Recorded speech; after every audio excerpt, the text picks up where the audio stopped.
Hello everybody, welcome back to Let's Play Hearts of Iron 4, the new order as Anarchist Siberia. Let's continue on with our campaign. So we have 3 divisions going up there, that's fine. We are invading Kazakhstan so that we can bring them under our beautiful, beautiful anarchist society. Let's crush all of these guys who dare try to oppose us. You guys will march your way towards this city. How many troops do you guys have left? You do have 17 divisions right now. And I did let myself get surrounded, which is a little bit embarrassing for myself, but, you know, what can you do? I'm also going to shrink Red Army down 1 more province. 1 more, and then set Blue up like that, because you're going to go over here as well. How many troops do you guys have? You have 36 divisions. I would say that is way, way, way, way too many divisions. But that's just my personal opinion, you know. I'm not an expert on these kind of things. So 36. I mean, we just really need to take out their cities. And that's it. So we gotta take Omsk, we gotta take here. We might not even need to take all of them. You're worth 3. Omsk is worth 15, you're worth 1. So Vix, if we try to take these 2 cities, which we should be able to do.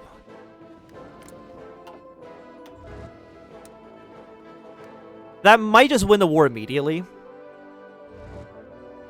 Which would be really nice for us. Yeah, because you guys are still driving out and about. Congratulations to any of you guys. You're actually down here. Please and thank you. I do have more factories as well. We have 130 factories. What do I want to do? That's the thing. Like, I just don't want to do with you anymore. I guess we go for some strategic bombers as well. We can use them deep within your territory. But even then, you don't have that many units. You have 200 aircraft. I have 2.6 thousand.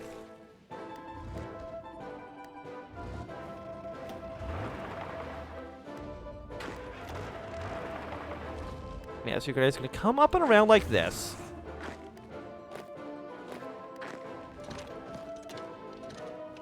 Like, I don't want you guys to get surrounded, which I think is obvious. I'm actually just going to completely delete this line, just so they don't go up there right now. And this tank, your job is to move your way to this city. So we've gotten Kazakhstan down to 54%. So we got just the bare minimum government. We're going to do the communal spirit. We want nothing to do with making our army weaker right now, for obvious reasons. You don't need to be going this way anymore, because you're already doing the a quality job. Can you go take this city, by the way? Mr. Tank? Go right there, please and thank you. Once you take that city, I guess at that point you're going to come down to here as well.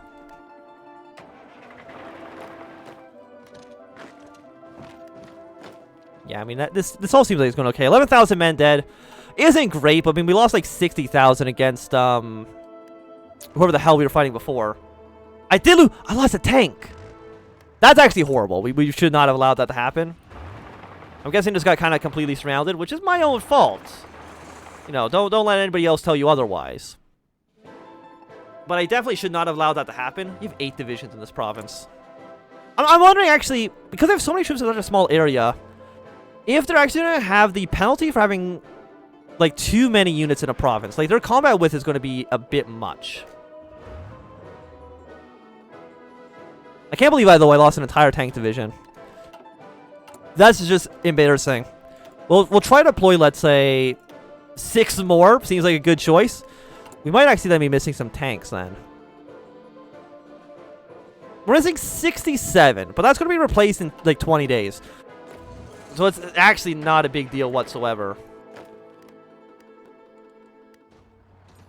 Okay, you're going to go down to here, take this city. I mean, you're at 35, so I think 1 more province will get it done for us. Bridging the gap. Keep your head down. They don't know. Keep your head high, though. They're not hunting you down. They have no way of knowing. Why are they looking at them weird? If they didn't know, why did they pull their children tighter to them as they walk by? Oh, he was scratching again. The armband was always itchy, force of habit. Quickly, he stuffed his hand in his pocket, feeling with the paper on one Filling with a paper in one hand and a knife in the other, he took a deep breath. It's fine. It's going to be fine. Scotcha began to hyperventilate. It was not fine. He saw how the Black Army swept through the east with brutality of a people scorn. They wouldn't spare any sympathy for him. The people were looking at him again. Sacha stopped in his tracks. He nearly walked right past the office. Afternoon, companion. What brings you in? The general called from across the room. The man's back was to him. He was deep within a filing cabinet. He had orders. He was always following orders. The man turned around. Can I help you? Sacha shook his hand, pushing his weapon deeper into his thumb. God damn it, god damn it. Why would he choose him for this? He didn't know how to send a message. He didn't know what the message even was. You are Valativ? The puzzle man raised his eyebrow and nodded. Sacha pulled the paper from his pocket. Kill him. Do him the vaults of an eternal. Do it, Sacha. Do what you were told to do. The general grew agitated. Who are you? What are you doing here? Do it, Sacha. Do it. You goddamn failure. Nothing, Mr. Valativ. Wandered in by mistake. Well, is Valtov one of these guys? Yeah, it's you. Okay. Let us put in a 5-2-4-2. It means already leading a different army. You know what? That's a good reason why I can't assign him. I guess we'll go for you, even though you're all kind of garbage. But garbage is fine. I'm okay with garbage. Yeah, because actually... What? Did we win? We did win the war. Fantastic. And does that mean we have more places to integrate? Probably. Yes. So we'll integrate all of you guys again. Completely acceptable. Blue army will now be on this border. Actually, 5 here. Split you in half like this. That seems like a good choice for us. We don't need blue army, though, interlapping with red army. You're fine being two completely separate kind of, like, organisms. Yeah, so you're going to push your way towards this river. Actually, no, yeah, red actually should just be on this side of the river. You guys are on this side of the river. And red's attack pattern is going to be, hey, push your way to the river. Seems simple enough. Also, I should be doing something here. I haven't wasted too much time. Okay. Gonna get more stability, which again, we just don't need it. That's like the weird thing. Well, we have 1 year roughly, I think, until we're going to be invading everybody else. But our free territory once again expands. We have better industrial enterprise. So we've innovated industry, which actually is really good for us. So once again, we power forward. The Arabian Republic has defeated Saudi Arabia. I'm trying to think, because I don't think we can invade these 4 in the south, which is okay. Like the Western, like you guys. I mean, I don't know if any of you guys like to declare war on us until you theoretically defeat each other, but I don't know how you would ever possibly theoretically beat each other. Just not too sure. So you guys are silencing the pacifist, going to Germania. You're still technically at war with the Kingdom of Egypt.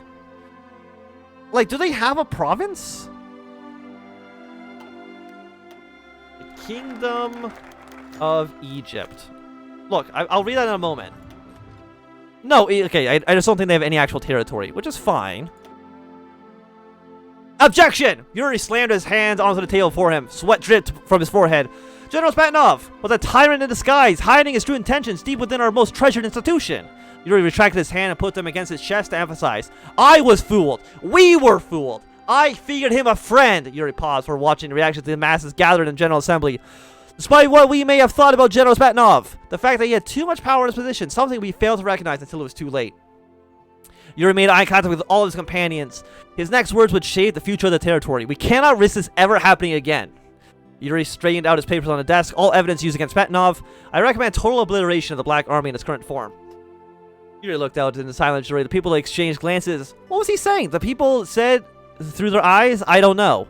Others responded with a shake of the head, but it didn't sound good. Companion Gletslov tapped on the table as he waited. He scoffed to himself. Usually he could never quiet them down. Now he needs them to speak when they won't. Finally, a young man rose from his seat, adjusted his hat, and spoke in a shaky voice. You're not calling for the death of the men and women who volunteered to protect us, are you, Companion Gletslov? Yuri stared deep in the eyes of the boy and answered without blinking. I've always called for the death of the state, Companion. The quiet General Assembly erupted into chaos as it always did. Yuri beat his hand on the table, calling the hall to order.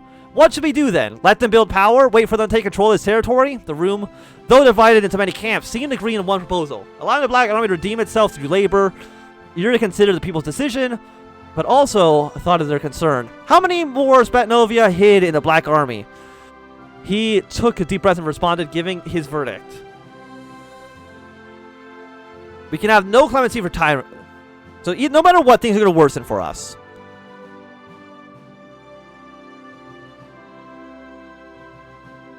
Attack my 25%. No matter what, we're taking a lot of penalties here. But I don't need more stability, really. So you guys can emancipate yourselves. You know, you can do that on your own time. I mean, like, our military is going to be taking some penalties for now. But so it's a good thing that we killed off Kazakhstan before we took massive penalties. Because right now we're taking... Well, we're taking like a negative... Effective change, negative 25. So I think we're going to be taking like a negative 25%, which is not great, I'll admit. And it's 1970, which actually means that we could get some more industry techs. We can finally use these upgrades we've had for a while. You know what, Green Army? Don't be here. Because I don't, like, none of those guys are actually at risk of us at all. Put my troops on this border. Because this is the guy that we're actually more likely to be engaged in conflict with. I mean, we also are now bordering with the Nazis, which theoretically could be an issue, for sure.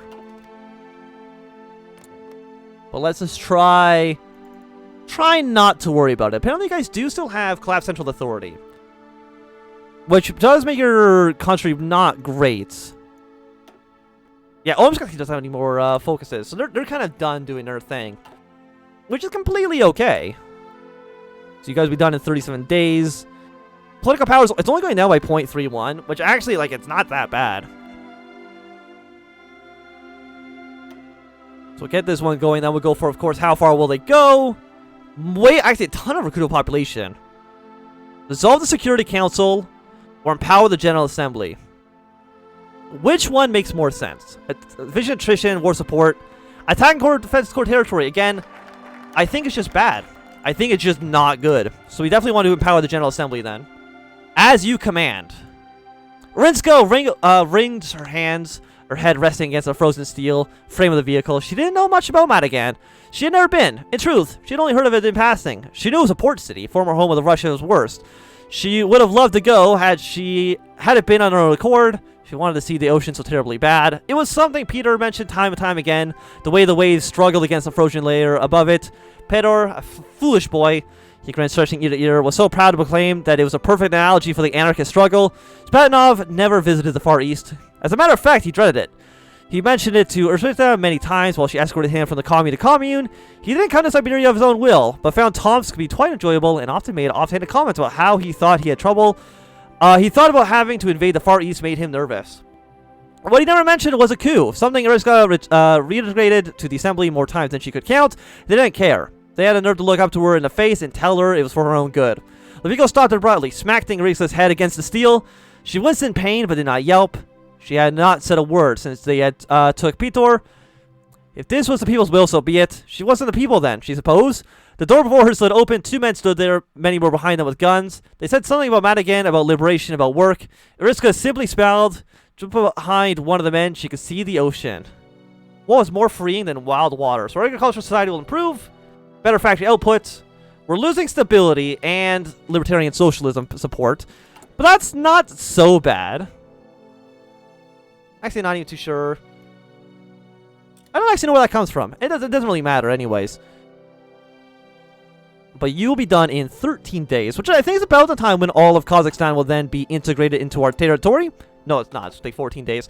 So we got 2 more focuses until all of Kazakhstan belongs to us, which will give us probably, like, I think, significant... Yeah, there's actually a lot of manpower here that we'll definitely be able to use effectively. Because right now we have 2% recruit population.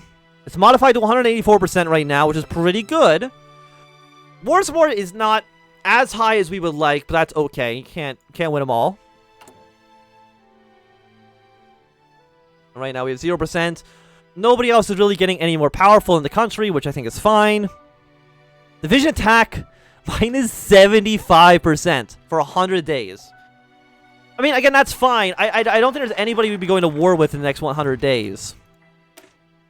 So again, like, I'm not worried about. We'll definitely empower the General Assembly, though, because I much prefer that plus 5% attack.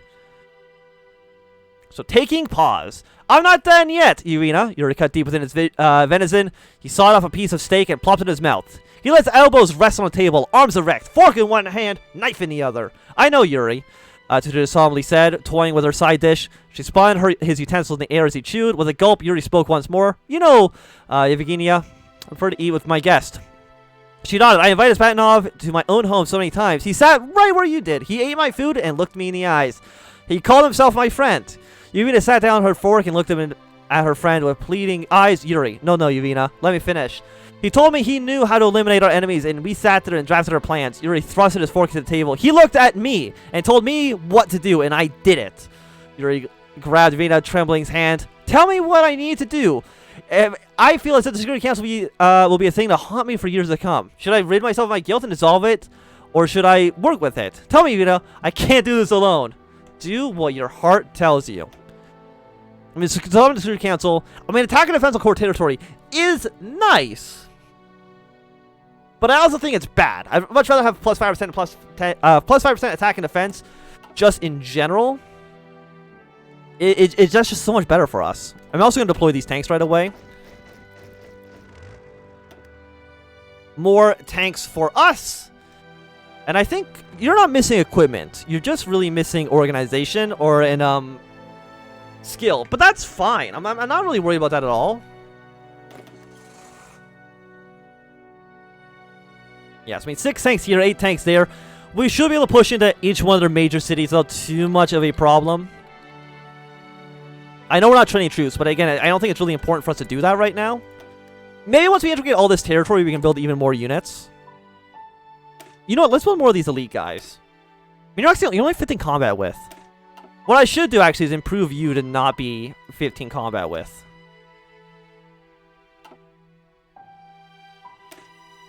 We want you. Let's put... I keep pressing the wrong button. We got 1 elite infantry, 1 more artillery in you. We'll save that, so you're now 20 combat with. You're 20 combat with. You're 20 combat with. So you're all 20 combat with, which is quite nice. I mean, if we have enough equipment, enough manpower, it probably wouldn't even be a bad idea, I think, for us to just make our basic light infantry into 40 combat with units. Again, assuming we have the manpower to do it in 3 days once you're all finished. Grand showdown. I mean, you know, like half a year from now, we'll be ready to go for this. And I am ready. 100%. To be done in a few more days. The question is, like, do I want to begin a nuclear program? I don't think I can leave this to the communes. I don't know if I can trust the communes. Order 44. Strange news has come from Tokyo, at least as far as foreign correspondents will be able to report in. Reports have also come detailing the assassination and suicides of multiple prominent Japanese political figures, including the founder of the Tatsai himself. Well, the devil of Showa rises from hell? That seems bad. That's not the kind of music you play when good things are happening. But we're definitely going to go for... let's get the nukes. Why not? Okay, so you guys have gone ultra-nationalist.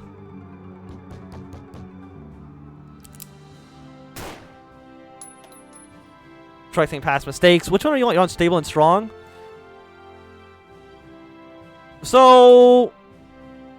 yeah, no, that's not terrifying. The National Purist?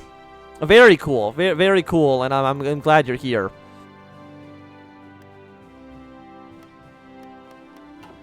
So, you know what? Let's just not worry about what Japan is doing.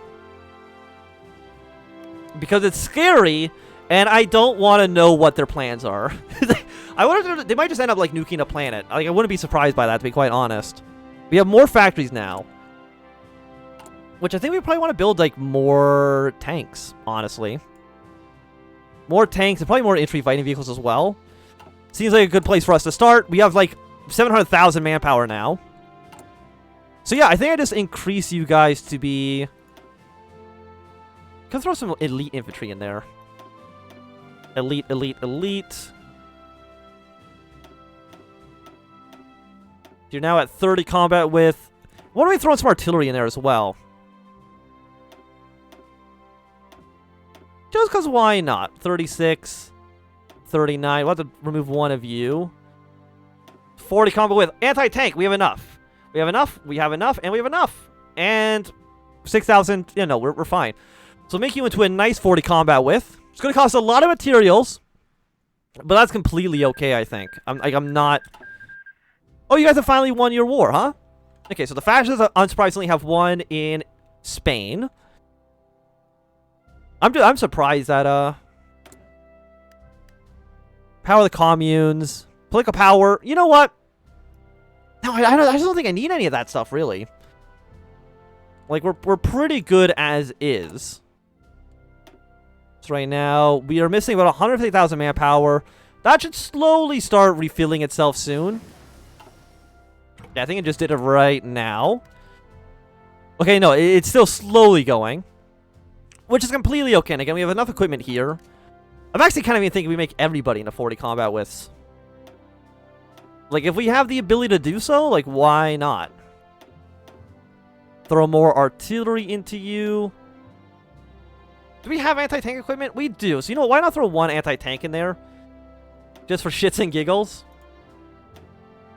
We'll throw in infantry. So let me just check. Have enough, have enough, have enough, have enough. We're a little bit low on artillery. So we might want to get more of those guys going. Yeah, let's put more artillery, actually. Well, production can go like that. We'll cut down basic air support for now. And, you know, let's make our engineering companies a little bit better. In fact, do you all have engineering companies? You don't. So, you know what? Let's put engineering companies in all of these guys. So, I mean, we're looking pretty good, I would say. How many troops are actually in the army now? 716,000. That's quite a lot. That is quite a lot. I mean, the Black Army has 500,000 people in it. And the country right now has 27 million. So there's... I'm just going to do a quick bit of math here. 27.45 million. What's 0.5? I want to do 0.5 divided by 27.45. That's only 2% of the population. No, that can't be right.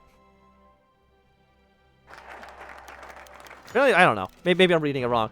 Either way, there's a lot of people in the Black Army right now. Which is nice. An unfortunate reality. Yeah, the fascists won in Spain. That's fine. The unfortunate reality. You psychopath. You moron. You absolute fucking idiot. Valentine struggles to find the words to describe Anatoly Mashiko. Slamming his fist on the desk of companion Gazkov in frustration. Yuri, you've got to recognize what this is. Suicide. Yuri Gazkov felt he could trust companion Valtiv. He had always done in his best interest of people. Of course, he's not a saint of Ivan Smetanov. Companion, you and I both have fought for companion Miskov's right to speak. Proposed his plans to the assembly.